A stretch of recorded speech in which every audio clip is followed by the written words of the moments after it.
একজন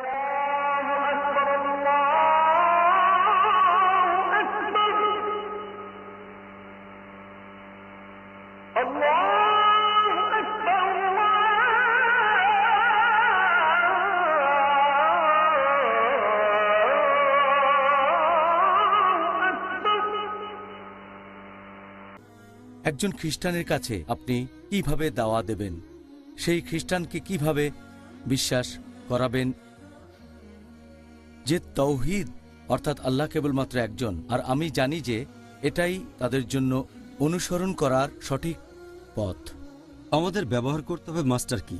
সূরা আলে ইমরান অধ্যায় নম্বর 3 আয়াত 64। তাআলাউ ইলা কালমাতিন সাওয়াইন বাইনানা ওয়া বাইনাকুম।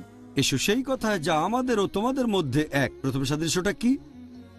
আল্লাহ না'বুদু ইল্লাল্লাহ, যে আমরা আল্লাহ ব্যতীত কারো উপাসনা করব না। কোনো খ্রিস্টানের সাথে দেখা হলে আমি তাকে বলবো যে ইসলাম হচ্ছে একমাত্র অখ্রিস্টান ধর্ম যেখানে যীশু খ্রিস্ট বা ঈসা আলাইহিস সালামকে নবী বলে আমাদের মানতেই হবে। সেই মুসলিম আসলে মুসলিম নয় যে যীশু খ্রিস্টকে নবী বলে বিশ্বাস করে না। আমরা মানি যীশু খ্রিস্ট বা ঈসা আলাইহিস সালাম আল্লাহ সুবহানাহু ওয়া তাআলা প্রেরিত একজন রাসূল ছিলেন। আমরা মানি যে তিনি হলেন মসিহ অর্থাৎ খ্রিস্ট। আমরা মানি যে তিনি অলৌকিকভাবে জন্মেছিলেন কোনো পুরুষের হস্তক্ষেপ ছাড়াই। আমরা মানি তিনি আল্লাহর নির্দেশে জন্মান্ধ আর কুষ্ঠরোগীদের সুস্থ করেছিলেন। আমরা মানি যে তিনি আল্লাহর নির্দেশে মৃত মানুষকে জীবিত করেছিলেন। মুসলিম আর খ্রিস্টান আমরা এখানে এক। জিজ্ঞেস করতে পারেন তাহলে আমাদের পার্থক্যটা কোথায়?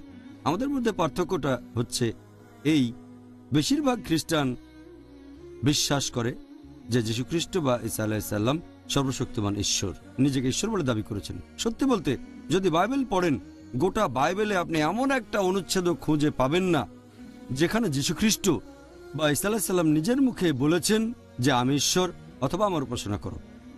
আমি আবারও বলছি, গোটা বাইবেলে আপনি পরিষ্কার করে বলা একটা অনুচ্ছেদ পাবেন না, স্পষ্ট করে বলা একটা অনুচ্ছেদও আপনি বাইবেল ঘেটে পাবেন না যেখানে যীশু খ্রিস্ট তার নিজের মুখে বলেছেন যে আমি ঈশ্বর অথবা আমার উপাসনা করো।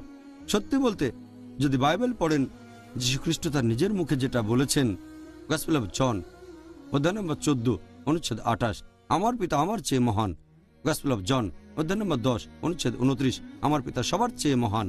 গসপেল অফ ম্যাথিউ অধ্যায় নম্বর 12 অনুচ্ছেদ 28, আমি ঈশ্বরের আত্মার সাহায্যে শয়তানকে তাড়িয়ে দিই। গসপেল অফ লুক অধ্যায় নম্বর 11 অনুচ্ছেদ 20, আমি ঈশ্বরের আঙ্গুলের সাহায্যে শয়তানকে তাড়িয়ে দিই। গসপেল অফ জন অধ্যায় নম্বর 5 অনুচ্ছেদ 30, আমি আমার নিজের থেকে কিছু করতে পারি না, আমি যেমন শুনি তেমন বিচার করি, আমার বিচার সঠিক, কারণ আমি নিজের ইচ্ছা পূরণ করি না, আমার পিতার ইচ্ছা পূরণ করি।